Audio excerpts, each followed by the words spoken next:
Hello, dear friends. Welcome to this program, Our Moments with God, our moments with the Word of God, our moments with the love, mercy, and compassion of God, our moments also with those holy ones who experience the compassion of God, as you will see here of Saint Louise de Marillac. I will tell you about her, and also to turn our attention moments within ourselves and to see if we too have experienced God's compassion and love, because only it is when we ourselves have had the deep experience of God's love, mercy, and compassion can we give it to others and share it with others.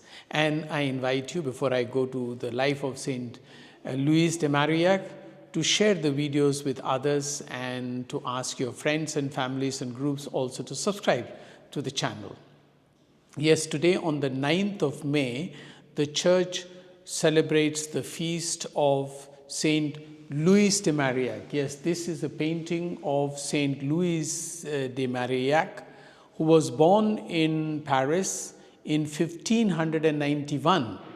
And this is one of the orphan children whom she's taking care of, and I will tell you about that very soon. So she was born in 1591 in a noble family, and right from the beginning she had a desire to join a very strict order of the Franciscan women's clarists and things like that. And she went over to them, but she was refused admission because of her poor health. And so, disappointed, she came back, and finally at the age of 21, she got married. But as luck would have it, or bad luck would have it, or good luck would have it, depends on how you see it, her husband took very ill, and after some time he died. And then she was, of course, quite devastated. She had one son from this husband of hers, so they had one child. But because she went through a very, very deep spiritual crisis, this was in 1623. Maybe dates don't matter, but doesn't matter, just for your information. She had a deep spiritual crisis. And at that time, she came across or went to meet Saint Vincent de Paul. Saint Vincent de Paul was also in Paris. If you remember, he was a priest who wanted to have a big career in the church, but then got totally converted. And you know Vincent de Paul, the very famous saint who looked after the street children in Paris particularly, and the very poor. So along with him, she started taking care of the women's section and founded the order called the Daughters of Charity in 1633. So 10 years after she had this deep spiritual crisis, and she joined hands with Vincent de Paul and founded the order of Daughters of Charity. Now, one of the important things about Daughters of Charity in the 17th century was that this was the first convent of sisters who did not live in a closed, cloistered life, but went out on the streets to take care of the poor, the orphan. So she trained a lot of young people to take care of the poor, the neglected, and even to educate. So for your kind information, that order that she founded along with Vincent de Paul in 1633, Daughters of Charity, in German, they are known as Barmherzigkeitsschwestern. And do you know that this place where I am standing just now, and where I have been working as a chaplain for sisters for the last over 5 years, are actually Daughters of Charity.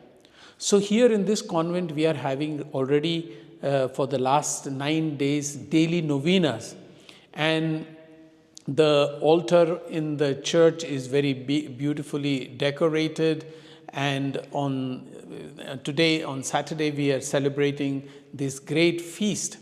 Now, the important thing about this saint is that though she came from a noble family and was already married, we see how the hand of God works and how the hand of God can direct our life if provided we are open to it.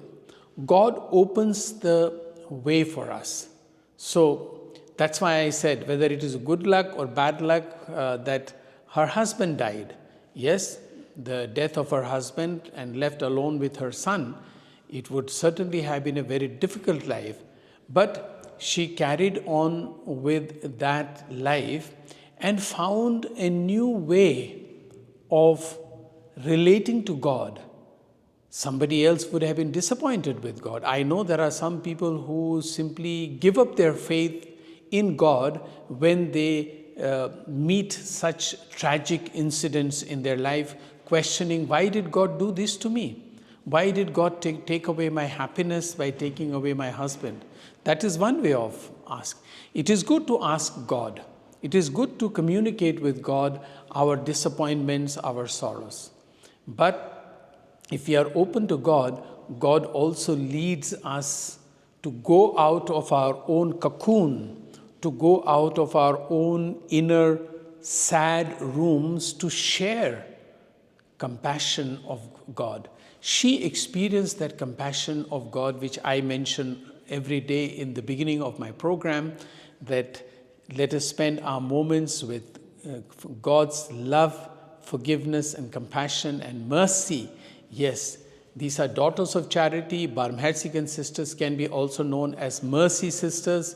And of course, Mother Teresa, almost 400 years later, started her own missionaries of charity with similar work, founded in India, as you know, by her, and that is also doing the same kind of work. Finally, she died in 1660, but almost 300 years later, Pope John the 23rd canonized her in 1900 and no, it was not John the 23rd, sorry. She was canonized in 1934, and she is known as the patron of the orphans, the poor, a patron of social workers. So there is a lot we can learn from Saint Louise de Marillac. I wish you all the very best and a happy feast for those of you who carry the name of Louise